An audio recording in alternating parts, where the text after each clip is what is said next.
Спасибо большое. Thank you so much.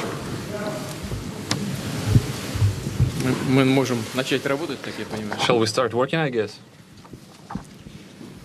Уважаемый господин президент, Distinguished Mr. President, дамы и господа, ladies and gentlemen, переговоры с президентом Соединенных Штатов negotiations with the President of the United States, Donald Trump, took place in a frank and business-like atmosphere. I think we can call it a success and a very fruitful round of negotiations. We carefully analyzed the current status, the present and the future of the Russia-United States relationship, key issues of the global agenda. It's quite clear to everyone that the bilateral relationship are going through a complicated stage, and yet those impediments, the current tension, the tense atmosphere, essentially have no solid reason behind it. The Cold War is a thing of past. The era of acute ideological confrontation of the two countries is a thing of remote past, is a vestige of the past. The situation in the world changed dramatically. Today, both Russia and the United States face a whole new set of challenges. Those include a dangerous maladjustment of mechanisms for maintaining international security and stability, regional crises, the creeping threats of terrorism and transnational crime. It's the snowballing problems in the economy, environmental risks, and other sets of challenges. We can only cope with these challenges if we join the ranks and work together. Hopefully, we will reach this understanding with our American partners. Today's negotiations reflected our joint wish with President Trump to redress this negative situation in the bilateral relationship, outline the first steps for improving this relationship to restore the acceptable level of trust and going back to the previous level of interaction on all mutual interest issues. As major nuclear powers, we bear special responsibility for maintaining international security. Admitted vital, and we mentioned this during the negotiations, it's crucial that we fine-tune the dialogue on strategic stability and global security and non-proliferation of weapons of mass destruction. We submitted our American colleagues a note with a number of specific suggestions. We believe it necessary to work together further on to interact on the disarmament agenda, military and technical cooperation. This includes the extension of the strategic offensive arms limitation treaty. It's the dangerous situation with the global American anti-missile defense system. It's the implementation issues with the INF treaty. And of course, the agenda of non-placement of weapons in space. We favor the continued cooperation in counterterrorism and maintaining cybersecurity. And I'd like to point out specifically that our special services are cooperating quite successfully together. The most recent example is their operational cooperation within the recently concluded World Football Cup. In general, the contacts among the special services should be put to a system-wide basis, should be brought to a systemic framework. I reminded President Trump about the suggestion to re-establish the working group on anti-terrorism. We also mentioned a plethora of regional crises. It's not always that our postures dovetail exactly, and yet the overlapping and mutual interests abound. We have to look for points of contact and interact closer in a variety of international fora. Clearly, we mentioned the regional crisis, for instance, Syria. As far as Syria is concerned, the task of establishing peace and reconciliation in this country could be the first showcase example of the successful joint work. Russia and the United States apparently can act proactively and assume leadership in this issue and organize the interaction to overcome humanitarian crisis and help Syrian refugees to go back to their homes. In order to accomplish this level of successful cooperation in Syria, we have all the required components. Let me remind you that both Russian and American military acquired a useful experience of coordination of their action, established the operational channels of communication, which permitted to avoid dangerous incidents and unintentional collisions in the air and in the ground. Also, crushing terrorists in the southwest of Syria, the south of Syria, should be brought to the full compliance with the Treaty of 1974 about the separation of forces, of Israel and Syria. This will bring peace to Golan Heights and bring more peaceful relationship between Syria and Israel, and also to provide security of the State of Israel. Mr. President paid special attention to the issue during today's negotiations, and I would like to confirm that Russia is interested in this development and this will act accordingly. Thus far, we will make a step toward creating a lasting peace in compliance with the respective resolutions of Security Council, for instance, the resolution 338. We're glad that the Korean Peninsula issue is starting to resolve.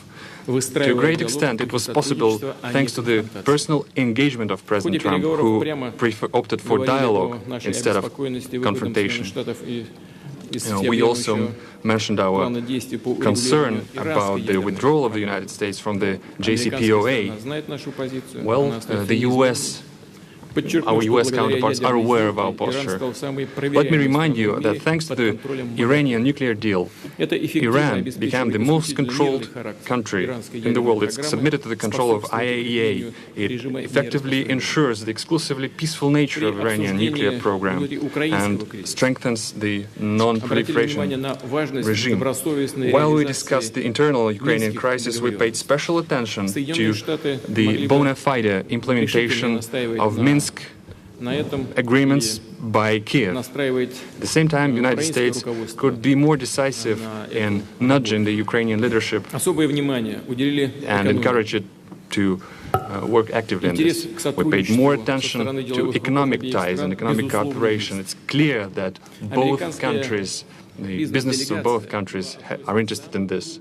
American delegation was one of the largest delegations on the St. Petersburg Economic Forum. It featured over 500 representatives of American businesses. We agreed, me and President Trump, we agreed to create a high-level working group that would bring together captains of Russian and American business. After all, entrepreneurs and businessmen know better how to articulate this successful business cooperation. Well, let them think and make their proposals and suggestions in this regard. Once again, President Trump mentioned the issue of the so-called interference of Russia in the American elections, and I had to reiterate things I said several times, including during our personal context, that the Russian state has never interfered and is not going to interfere into internal American affairs, including election process. Any specific material, if such things arise, we are ready to analyze together. For instance, we can analyze them through the joint working group on cybersecurity, the establishment of which we discussed during our previous contacts.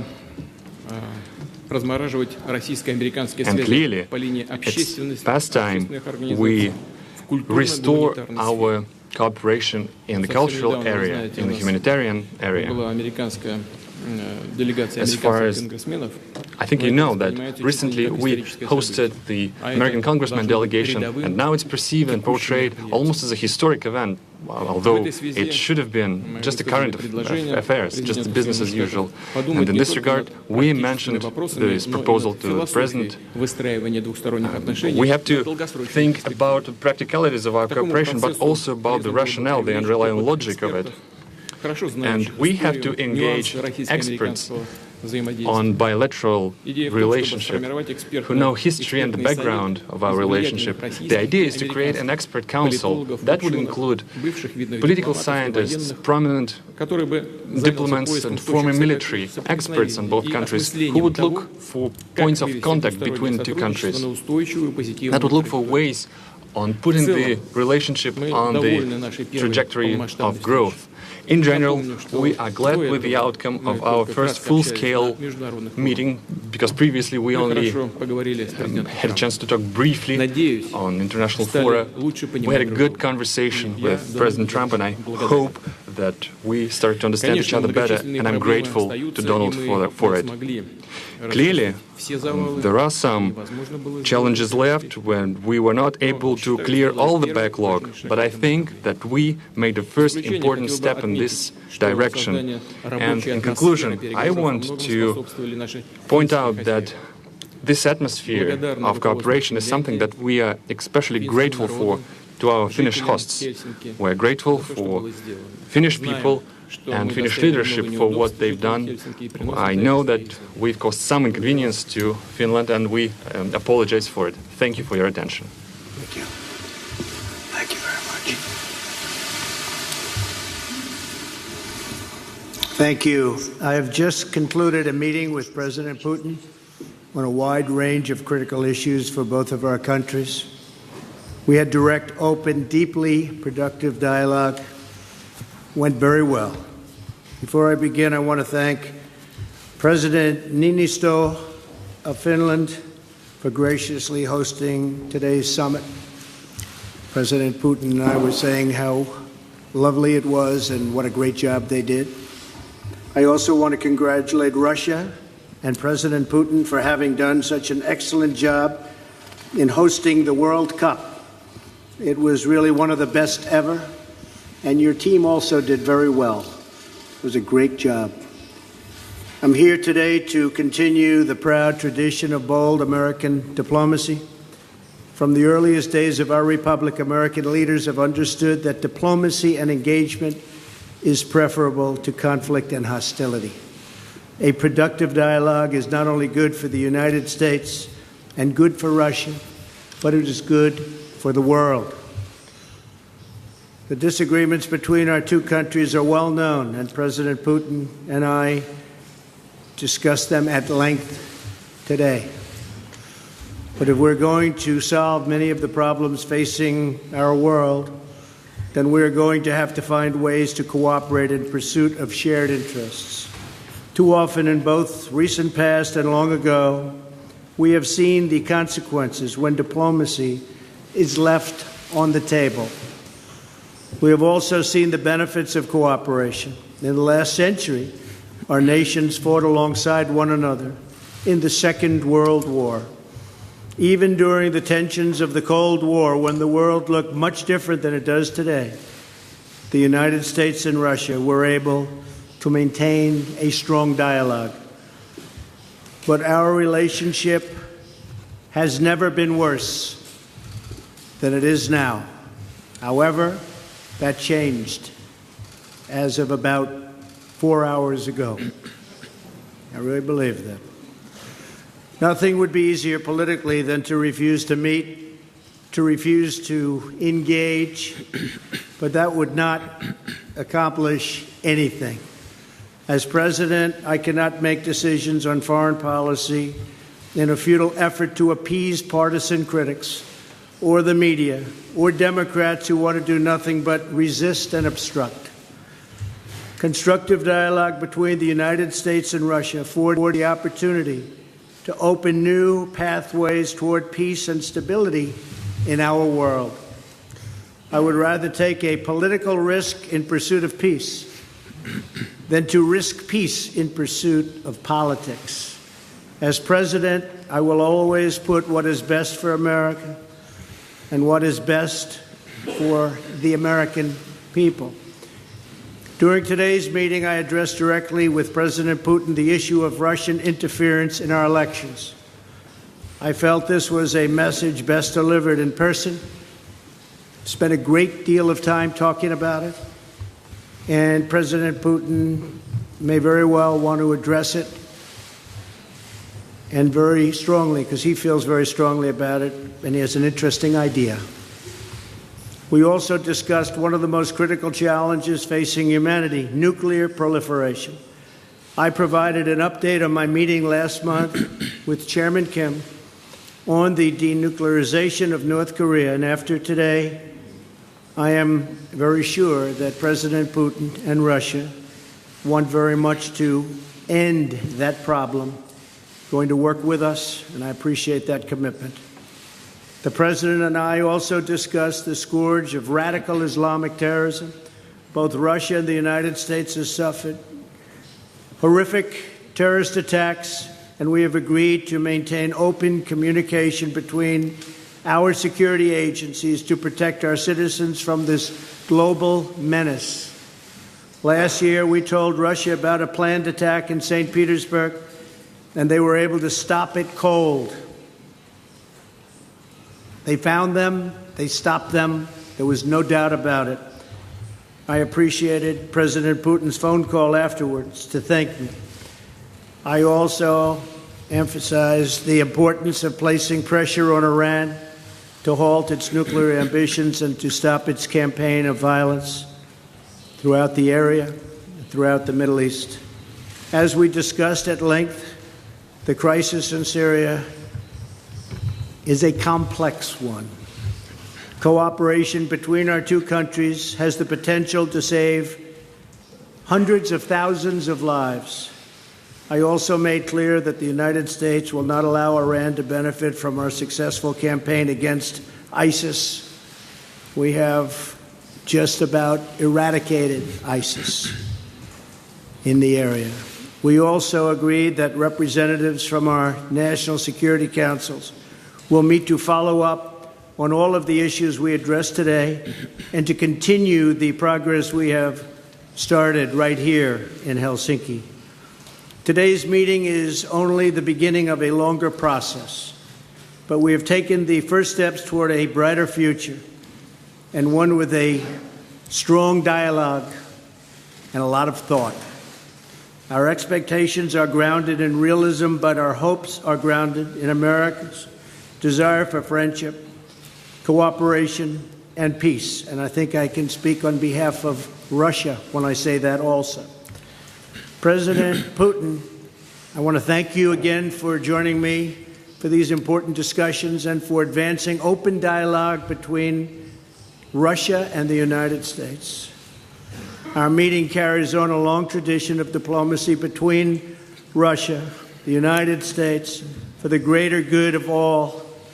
And this was a very constructive day. This was a very constructive few hours that we spent together. It's in the interest of both of our countries to continue our conversation, and we have agreed to do so. I'm sure we'll be meeting again in the future, often, and hopefully we will solve every one of the problems that we discussed today. So, again, President Putin, thank you very much. Thank you, sir.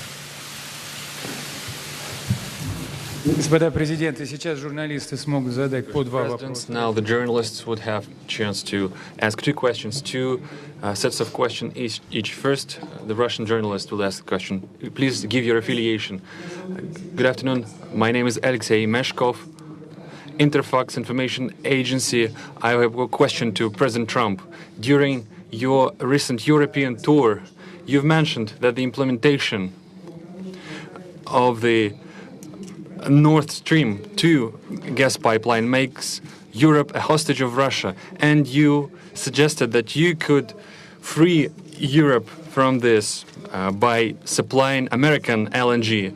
But this cold winter actually showed that the current mechanism of supply of fuel to Europe is quite viable. At the same time, as far as I know, US had to buy even Russian gas for Boston. I have a question. The implementation of your idea has a political tinge to it, or is it a practical one? Because there will be a gap formed in the supply and demand mechanism, and first it's the consuming countries who will fall into this gap. And the second question, before the meeting with President Putin, you called him an adversary, a rival, and yet you expressed hope that you will be able to bring this relationship to a new level. Did you manage to do this? You know, actually, I called him a competitor, and a good competitor he is. And I think the word competitor is a compliment. I think that we will be competing when you talk about the pipeline. I'm not sure necessarily that it's in the best interests of Germany or not, but that was a decision that they made. We'll be competing. As you know, the United States is now, or soon will be, but I think it actually is right now the largest in the oil and gas world. So we're going to be selling LNG, and we'll have to be competing with the pipeline. And I think we'll compete successfully, although there is a little advantage locationally. So I just wish them luck. I mean, I did. I discussed with Angela Merkel in pretty strong tones. But I also know where they're all coming from. And they have a very close source. So we'll see how that all works out. But we have lots of sources now, and the United States is much different than it was a number of years ago when we weren't able to extract what we can extract today. So today we're number one in the world at that, and I think we'll be out there competing very strongly. Thank you very much.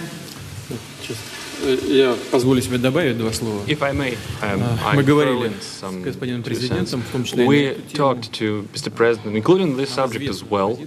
We are aware of the stance of President Trump, and I think that Нефтегазовые we, державы, as a major Соединенные Штаты тоже являются oil and такой gas страной, power, and the могли бы United States is a конструктивно major oil and gas работать по power as well, регулированию международных рынков. we could work together on Потому что мы не regulation of заинтересованы international как в markets, чрезвычайном падении because neither of us is actually interested in the поскольку от этого будут plummeting страдать наши of производители. Кстати говоря, в том the числе и в prices. Соединенных Штатах, And the consumers will suffer as well, and the consumers in the United States will suffer as well, and the shale gas production will определенными suffer. рамками наступает Because beyond исчезает a certain рентабельность price производства. bracket, it's no Не longer заинтересованы profitable также мы и в to чрезмерно produce gas. высоких ценах, But потому что это nor будет we вызывать are переработку, interested in повышенное driving настроение и prices up, прочие because отрасли экономики. it will Но здесь есть drain о чем поговорить. juices, life juices from all other sectors of the economy, from machine building, etc. So we do have space for cooperation here. That's the first thing.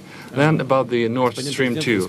Mr. President voiced his concerns about the possibility of disappearance of transit through Ukraine, and I reassured Mr. President that Russia stands ready to maintain this transit. Moreover, we stand ready to extend this transit contract that is about to expire next year, in case if the dispute between the economic entities will be settled in the Stockholm Arbitration Court. The first question from a U.S. journalist goes to Jeff Mason from Reuters.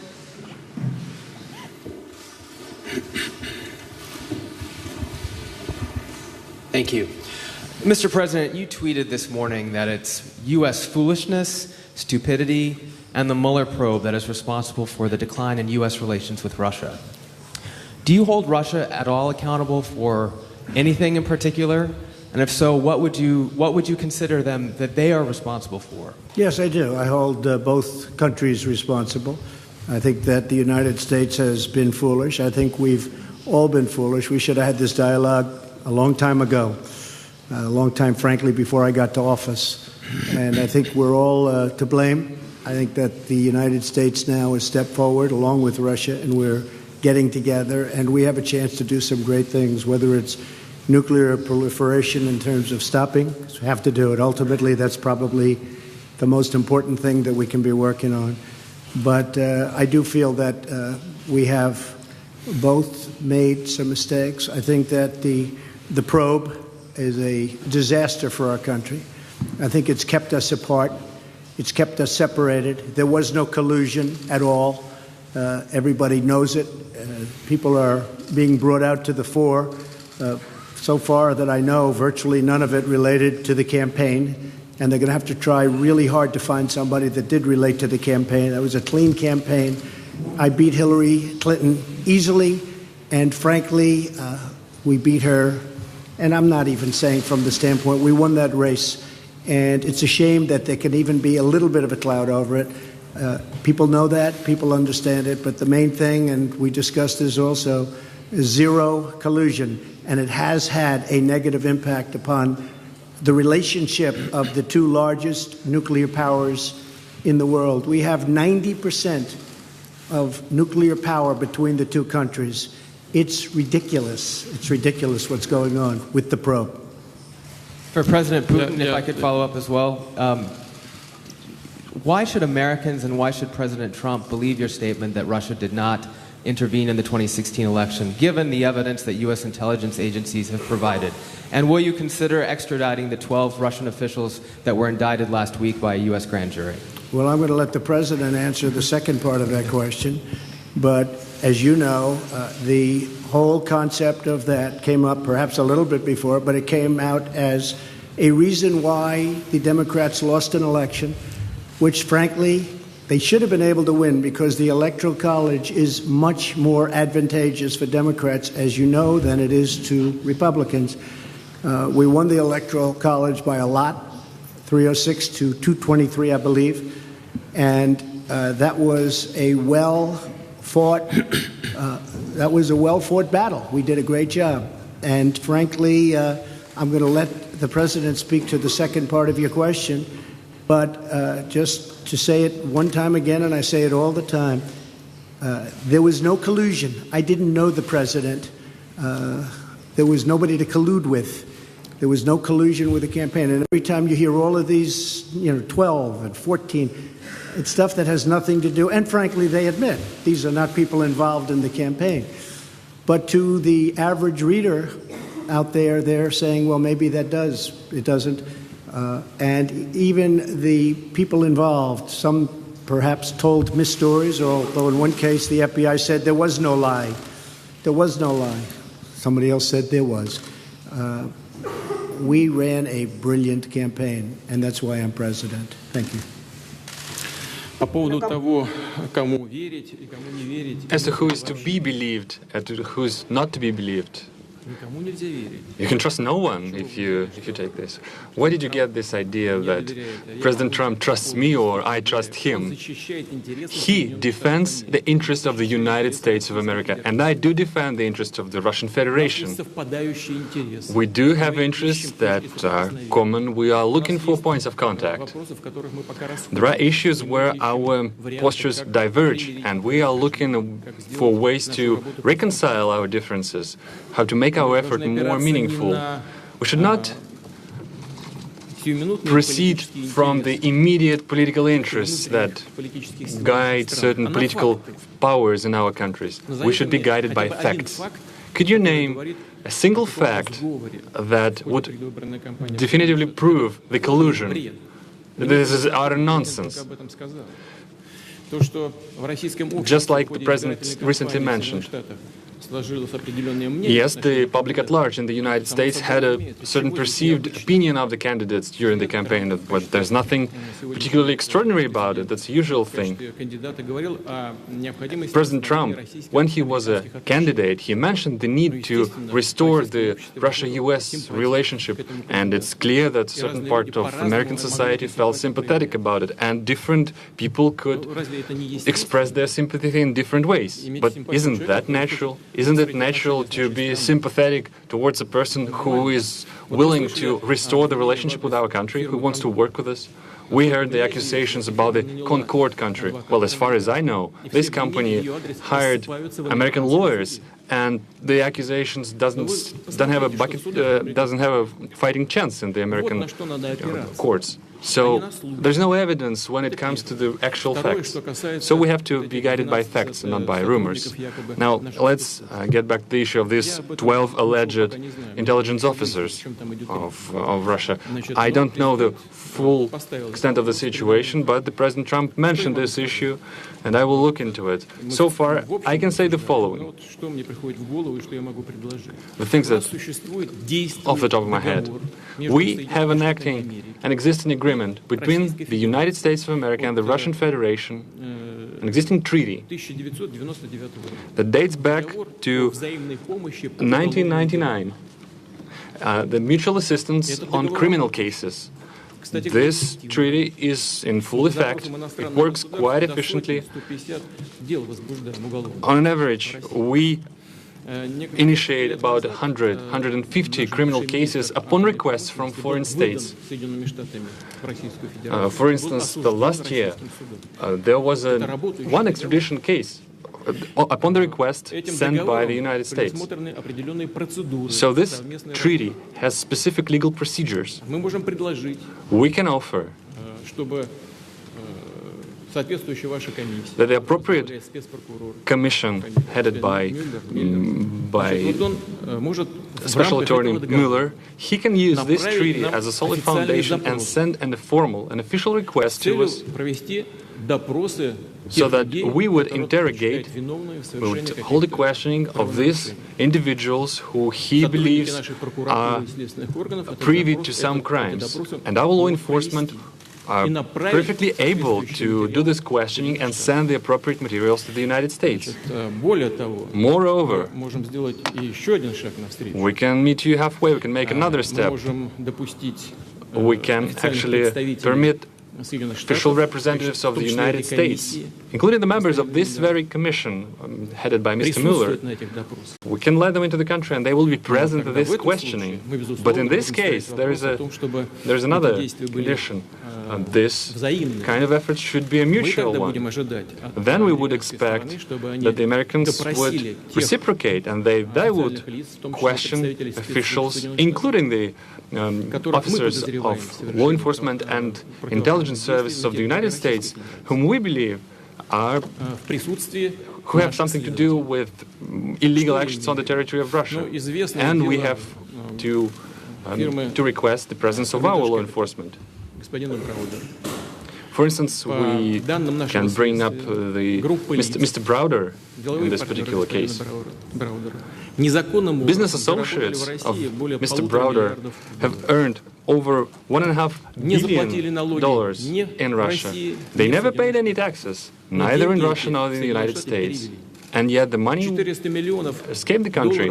They were transferred to the United States. They sent a huge amount of money, $400 million, as a contribution to the campaign of Hillary Clinton.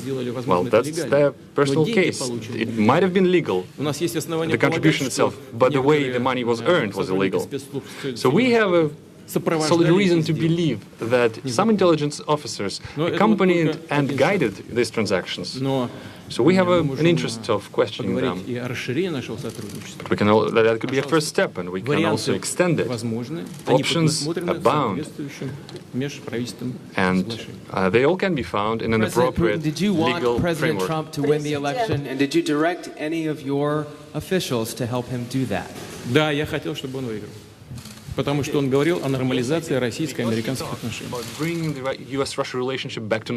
Продолжаем. Я думаю, вполне вопросы 3 может задать кто-то из российского пула. I think there are 3 questions from the Russian pool. Russia Today, you have the floor. Спасибо большое. Thank you so much. Добрый вечер. Меня зовут Good evening to everyone. My name is Ilya Petrenko, телеканал RT. RT TV channel. For Mr. Trump in English. Mr. President, would you please go into the details of possibly any specific arrangements for the U.S. to work together with Russia in Syria, if any of these kind of arrangements were made today or discussed? И если позволите, Владимир Владимирович, тоже вопрос на русском, поскольку сегодня несколько раз уже затрагивалась тема футбола, я на футбольном языке задам вопрос. Господин Помпео чуть ранее сказал, что когда разговор Mr. Pompeo mentioned that when we talk about the Syrian cooperation, the ball is in the Syrian court. Mr. Putin, in the Russian court, is it true? And how would you use this fact, the having the ball? Well, I guess I'll answer the first part of the question. We've worked with Israel long and hard for many years, many decades. I think we've never has anyone, any country been closer than we are. President Putin also is helping Israel, and we both spoke with Bibi Netanyahu, and they would like to do certain things with respect to Syria, having to do with the safety of Israel. So in that respect, we absolutely would like to work in order to help Israel, and Israel will be working with us so both countries would work jointly. And I think that when you look at all of the progress that's been made in certain sections with the eradication of ISIS, we're about 98%, 99% there, and other things that have taken place that we've done, and that, frankly, Russia has helped us with in certain respects. But I think that working with Israel is a great thing, and creating safety for Israel is something that both President Putin and I would like to see very much. One little thing I might add to that is the helping of people, because you have such horrible, if you see, and I've seen reports and I've seen pictures, I've seen just about everything. And if we can do something to help the people of Syria get back into some form of shelter and on a humanitarian basis, and that's what the word was, really, a humanitarian basis. I think that both of us would be very interested in doing that, and we will do that. Okay? Thank you very much. Excuse me, but for now, no specific agreements, for instance, between the militaries? Well, our militaries do get along. In fact, our militaries actually have gotten along probably better than our political leaders for years, but our militaries do get along very well, and they do coordinate in Syria and other places. Okay? Thank you. Мы говорили, я уже упоминал об этом, о сотрудничестве по гуманитарному We mentioned направлению. the humanitarian track of this issue. Yesterday, I discussed this with French President Mr. Macron, and we reached an agreement that together with European countries, including France, we will step up this effort. On our behalf, we provide military cargo aircraft to deliver the humanitarian cargo. And today I brought up this issue with President Trump. I think there is plenty of things to look into. The crucial thing here is that a huge amount of refugees are in Turkey, in Lebanon, in Jordan, in the states that border are adjacent to Syria. If we help them, the migratory pressure upon the European states will be decreased manifold. And I believe it's crucial from any point of view, from humanitarian point of view, from the point of view of helping people, helping the refugees. And in general, I agree, I concur with President Trump. Our military cooperate quite successfully together. They do get along, and I hope they will be able to do so in future. We will keep working in the Astana format, I mean Russia, Turkey and Iran, which I informed President Trump about. But we do stand ready to link these efforts to the so-called small group of states, so that the process would be a broader one, it would be a multidimensional one, and so that we will be able to maximize our fighting chance to get the ultimate success in the issue of Syria. And speaking about having the ball in our court in Syria, President Trump has just mentioned that we've successfully concluded the World Football Cup. Speaking of the football, actually, Mr. President, I'll give this ball to you, and now the ball is in your court. All the more that the United States will host the World Cup in 2026. Thank you. That's right. Thank you very much. We do host it, and we hope we do as good a job. That's very nice. That will go to my son, Barron. We have no question. In fact, Melania, here you go. Okay. The final question from the United States will go to Jonathan Lemire from the AP.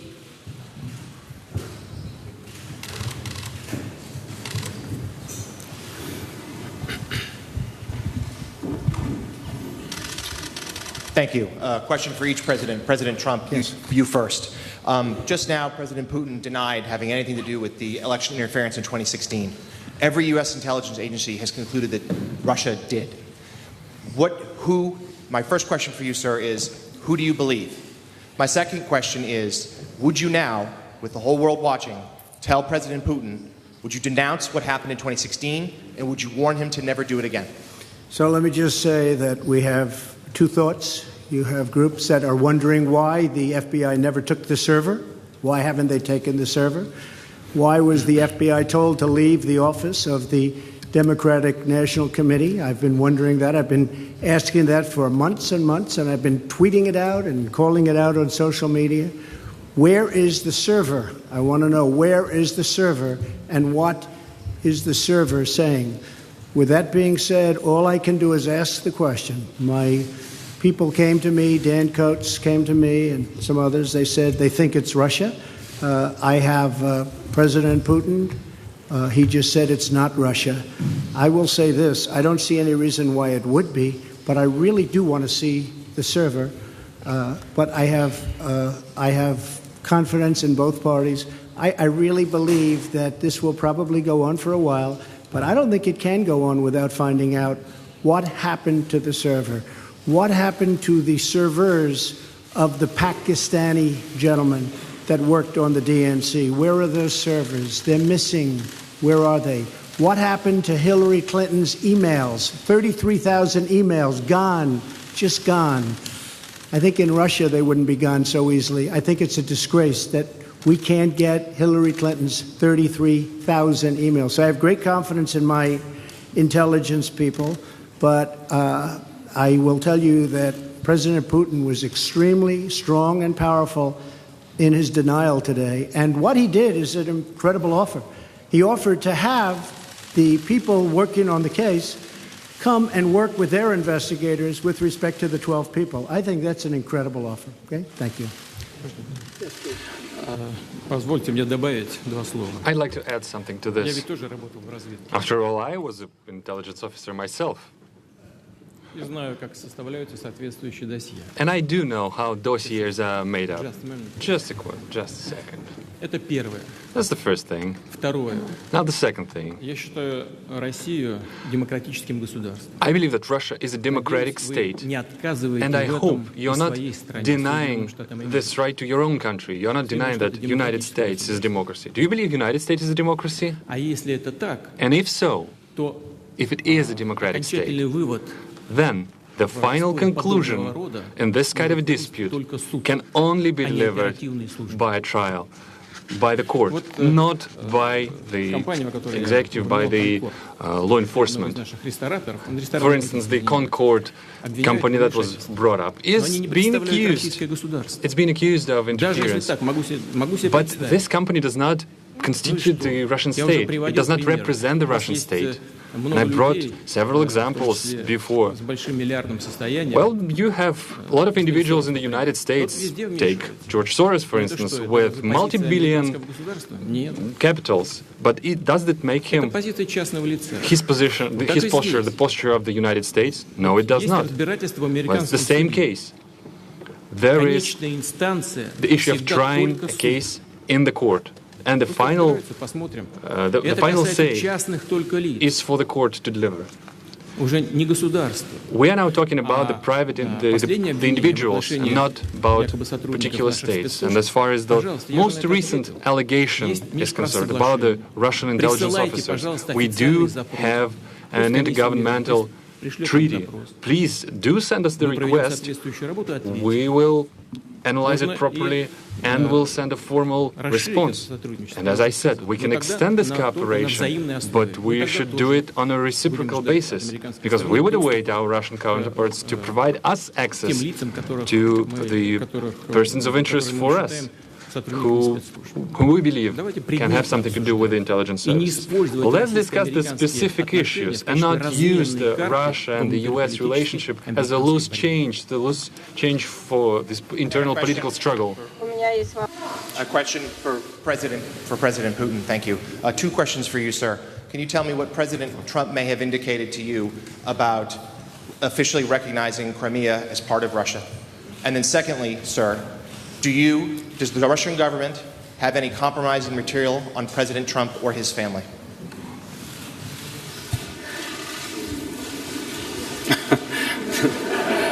Значит, президента Трампа позиция, по-моему, известна. And, well, posture of President Trump on Crimea is well known. Он говорит о and he stands firmly by it. He continued to maintain that it was illegal to annex it. Our viewpoint is different. We held a referendum in strict compliance with the UN Charter and the international legislation. For us, this issue, we put paid to this issue. And now to the compromising material. Yeah, I did heard these rumors that we allegedly collected compromising material on Mr. Trump when he was visiting Moscow. Well, distinguished colleague, let me tell you this. When President Trump visited Moscow back then, I didn't even know that he was in Moscow. I treat President Trump with utmost respect. But back then, when he was a private individual, a businessman, nobody informed me that he was in Moscow. Well, let's take St. Petersburg Economic Forum, for instance. There were over 500 American businessmen, the high-ranking, the high-level ones. I don't even remember the last names of each and every one of them. Well, do you remember, do you think that we try to collect compromising material on each and every single one of them? Well, it's difficult to imagine another nonsense of a bigger scale than this. Well, please just disregard these issues and don't think about this anymore again. And I have to say, if they had it, it would have been out long ago. And if anybody watched Peter Strzok testify over the last couple of days, and I was in Brussels watching it, it was a disgrace to the FBI, it was a disgrace to our country, and you would say that was a total witch hunt. Thank you very much, everybody. Thank you.